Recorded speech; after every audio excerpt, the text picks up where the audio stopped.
I think I am Princess Leia and Princess Leia is me. It's like a Mobius striptease. My reality has been formed by Hollywood's version of reality. How this is relevant, I have really no idea. I mean, maybe I was just grasping around for a sense of continuity. To discover that I am not only this Princess Leia creature, but also several sizes of dolls, some cleansing items, and a bunch of other merchandise. It turns out, I swear, I was actually a kind of a pinup.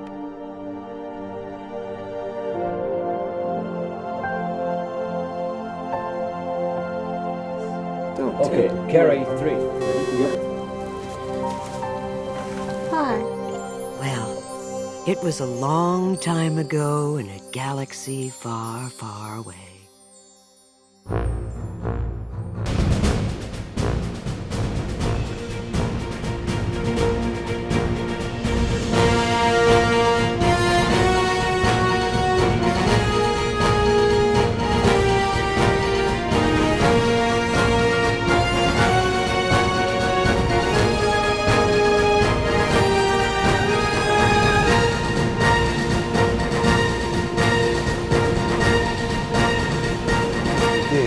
Carrie Fisher, l'identification du public américain. Quel âge a le public en Amérique qui va voir ce film?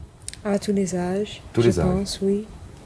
C'est pour les enfants de 6 ans et 60, 20 ou 79. Is that how it felt for a long time? Oh, yeah. I was driven and I didn't know who was driving. L'amitié de faire l'effort de parler français et ça va très bien comme ça, oui.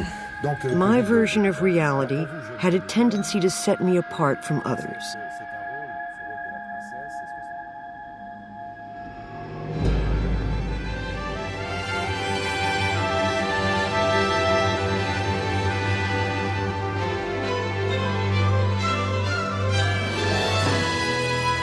The movie is called Star Wars. And since it opened here 9 days ago, capacity crowds have filled the 1,100 seats in the theater almost daily.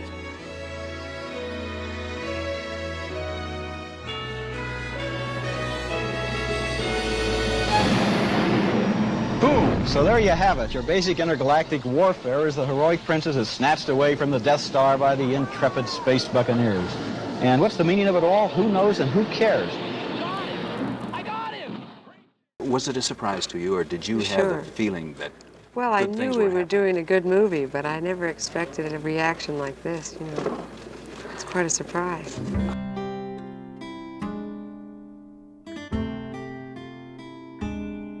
The film is called Star Wars. Some fans just can't get enough of it. Been here for 6 days and it's great! Really? I have a friend who's seen it 4 times already. In the long lines in front of the big city theaters across the country, the moviegoers wait for 6 hours or more. They are waiting to escape. Fantastic. Marvelous.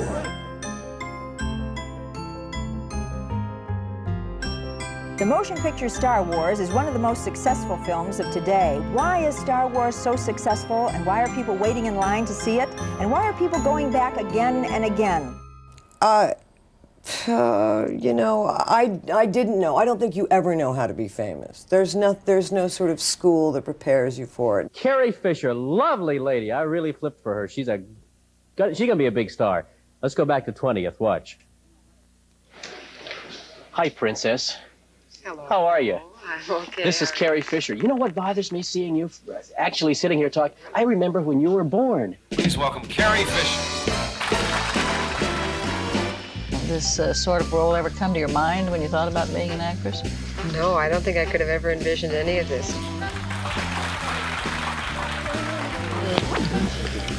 I'm told that you just received a letter telling you that the role was yours, and I've never heard of anything like that in all the years I've been in this business. Oh, no. George Lucas saw everyone in California. Anyone who could walk into the office was eligible. So I walked in the office and I was eligible. But I tested for it, as did a lot of other girls, and... Well, on the database, our two are still secure. Can we start again? And To a battle station with enough firepower to destroy an entire system. after about 2 weeks of not hearing, I didn't think I had it, and then they called me and said, "You're the princess."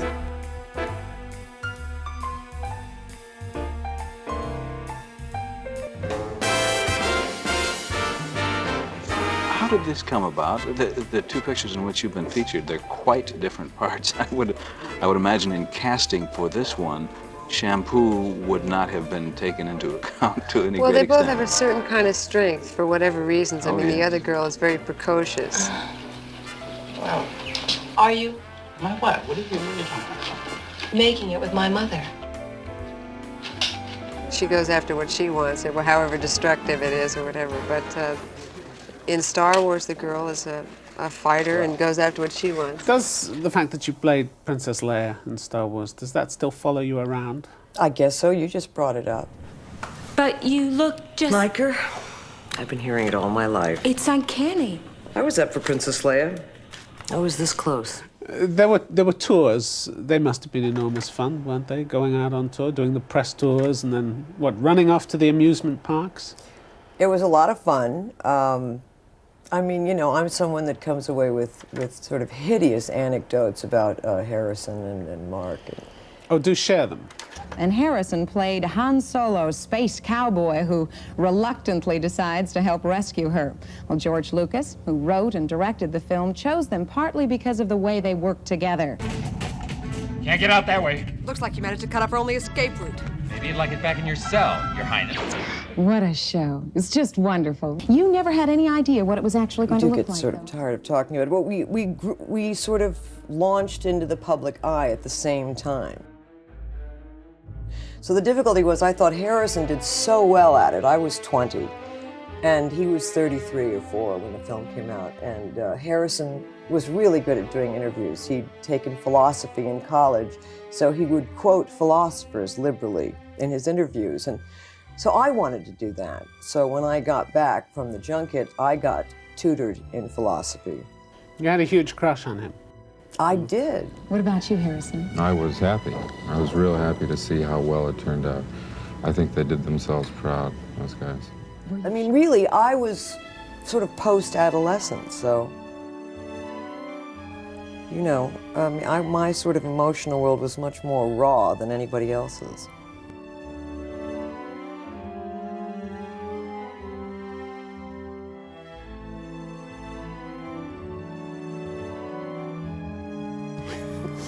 It sounds as though you had a lot of fun with him. We did. I mean, you were amazed at the cues, the lines outside the movie theaters. We used to drive by and look at them.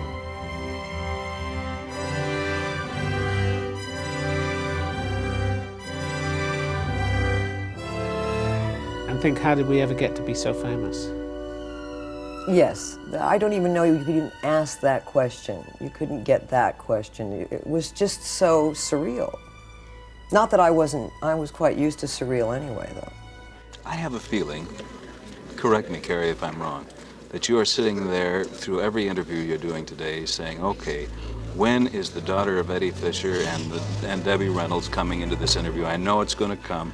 No. It's just a matter of when is it going to happen. Away from the screen, I have another role, a very important one that I share with many of you, the joy and responsibility of being a mother. You might say that I'm a product of Hollywood inbreeding. When two celebrities mate, something like me is the result. My mother, Debbie Reynolds, was in what might be called iconic films.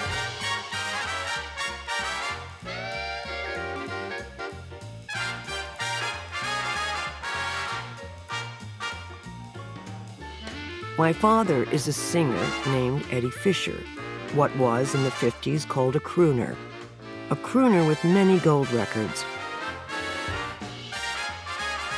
When my parents hooked up, it had an extraordinary impact on the masses who bought fan magazines. The media dubbed them America's sweethearts. The idea of them electrified. 56? Yeah, 1956. It was in all the newspapers, and it was on television, Eddie Fisher and Debbie Reynolds' daughter. And now she's all grown up. Stardom came at about the age of 2 hours, didn't it, for you? I don't have a clear memory of that, but they tell me. I've seen the pictures, yeah.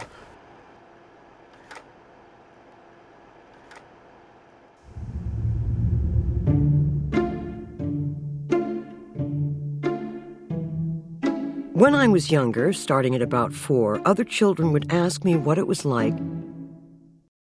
to be a movie star's daughter.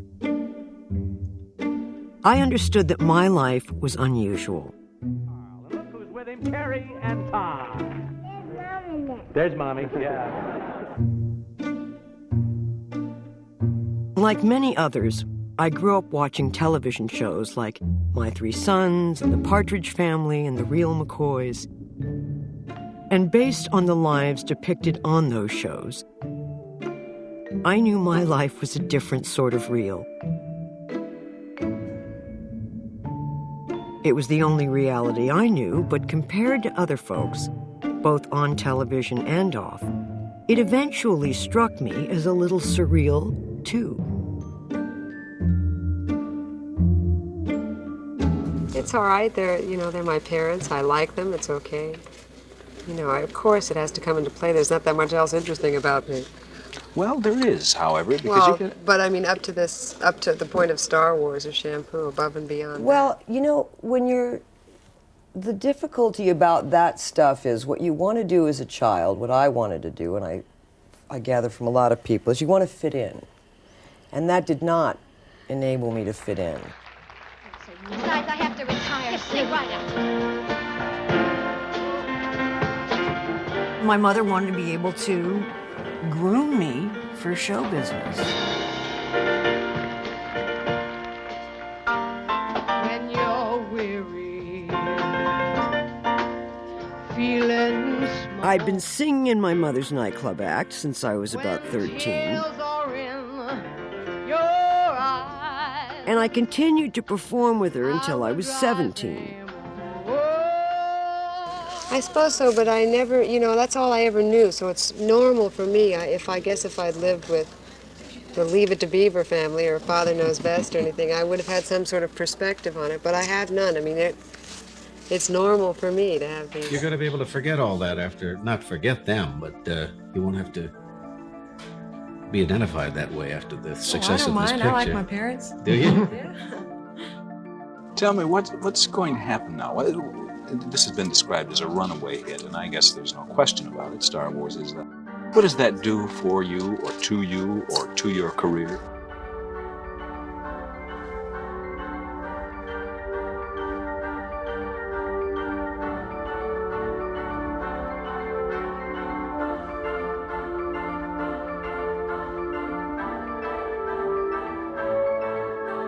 Well, welcome, Princess Carrie Fisher. Did you enjoy the reaction? I saw you looking at the reaction of our film report in New York. Does it surprise you that it's so popular? Yeah, I hadn't seen that before. It's unbelievable. I'd heard people gotten married, but I didn't hear they got married in character. La Princesa Leia. Princess, how are you? ¿Cómo le va? Are none other than Princess Leia herself, otherwise Carrie Fisher. Are you happy what you have achieved up to now? Particular role, you've been Princess Leia twice, and has that been of concern, though pleasant, certainly of concern? Well, if you have to be saddled with something, this is the pleasantest thing I could be, It is the biggest film of all time, so of course, I'm always going to be identified with that no matter. If he would think like it, but I don't think Chris would think that. He's making another movie. Guest tonight is a versatile stage and film actress who made her screen debut in the motion picture Shampoo and became famous as Princess Leia. Do you think you might do a musical now because you've inherited your mother, Debbie Reynolds' wonderful singing voice? Do you think? Yeah, I never know what to do either. I guess in my case, I should wait till the guest is seated.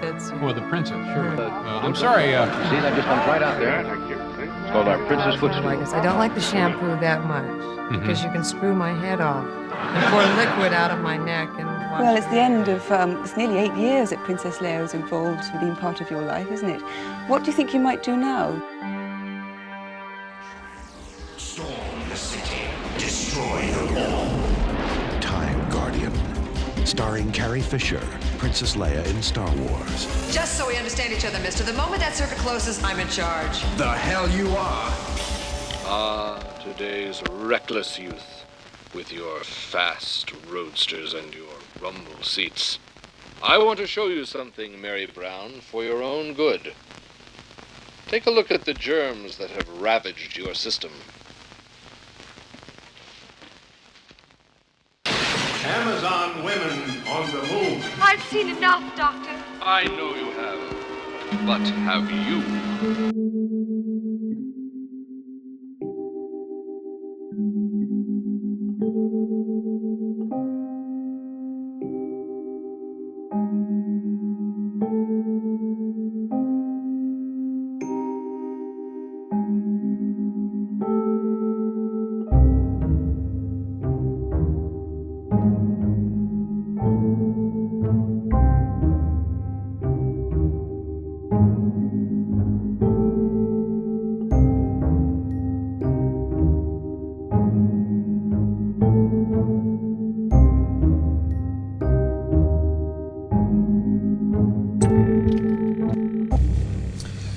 Let me compliment you on the book, Postcards from Over the Edge. It's a magnificent book. Thank you. Did you have any idea when you were writing it was going to turn out as it did and certainly be received as well as it has?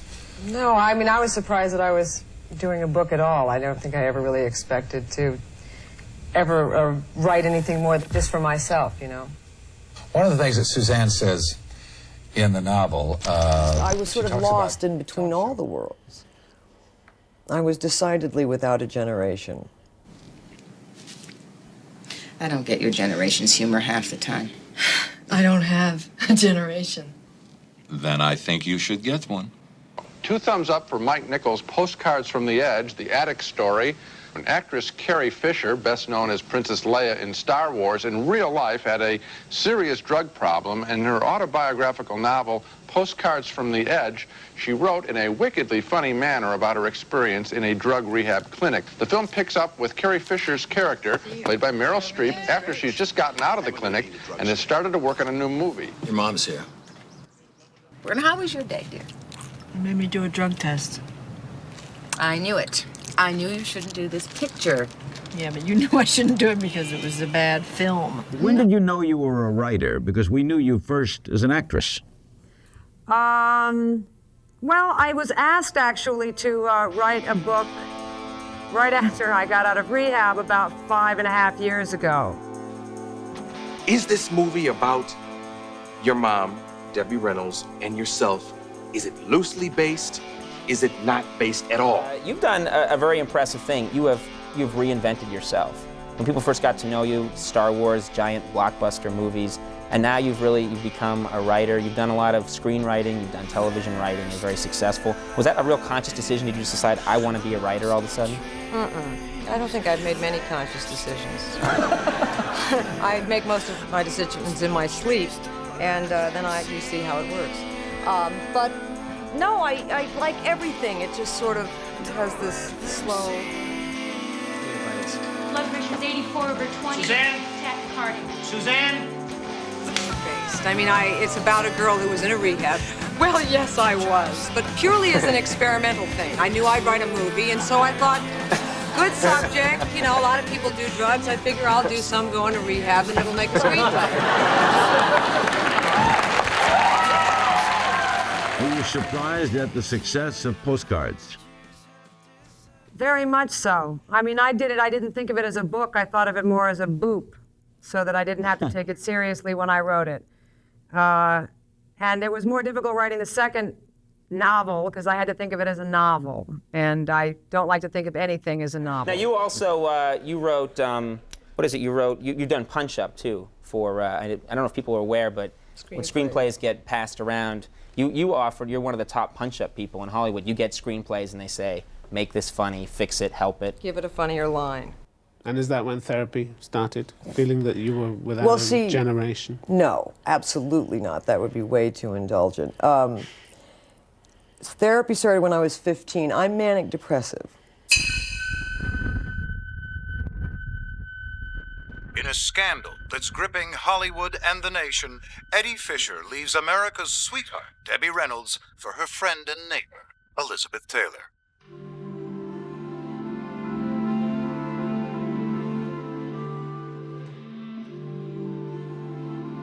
I was completely in love with my father. He had this great voice, he was charming, you know. So it's very painful that I knew he was my father, but he wasn't like a parent.